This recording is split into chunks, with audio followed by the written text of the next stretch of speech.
బాలకాండలో వినపడే ఋష్యశృంగుడు గురించి మీకు తెలుసా? ఒకరోజు అయోధ్యను పరిపాలించే ఇక్ష్వాకు వంశ మహారాజు అయిన దశరథుడు తనకి 60,000 సంవత్సరాలు వచ్చిన సంతాన లేమి కారణంగా అశ్వమేధ యాగం చేయాలని సంకల్పించాడు. అది వశిష్ఠ మహర్షికి చెప్పగా ఆయన పుత్రకామేష్టి యాగం కూడా చేయాలని సూచిస్తాడు. అయితే అది చేయగల సమర్థుడు ఋష్యశృంగుడు అని చెప్పగా దశరథుడు ఆయన గురించి వివరంగా చెప్పమని అడిగాడు.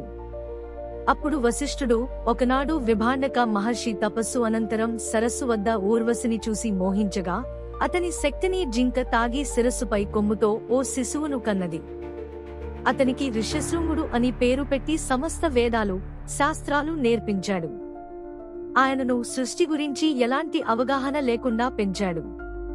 అయితే ఒకానొక సమయంలో అంగరాజ్యంలోని రోమపాదుడు ధర్మవిరుద్ధంగా ప్రవర్తించడంతో వర్షాలు కురవలేదు.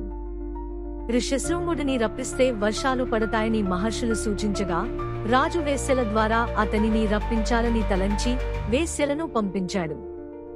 వారు ఋష్యశృంగుడిని ఆకర్షించి అతనిని అంగదేశానికి తీసుకెళ్లారు. ఋష్యశృంగుడు అంగదేశంలో అడుగుపెట్టగానే భారీ వర్షం కురిసింది. ఆయనకున్న అపారమైన తపశ్శక్తి వలన అంగదేశంలో క్షామం పోయి ప్రజలంతా సుభిక్షంగా ఉండడంతో రోమపాదుడు కృతజ్ఞతతో ఋష్యశృంగుడికి తన కుమార్తె అయిన శాంతను ఇచ్చి వివాహం జరిపించాడు. కనుక దశరథా, నీకు కూడా ఆయన అనుగ్రహం వలన తప్పకుండా సంతానం కలుగుతుంది అని వివరించాడు. అప్పుడు దశరథ మహారాజు స్వయంగా ఋష్యశృంగుని ఆహ్వానించడానికి బయల్దేరాడు.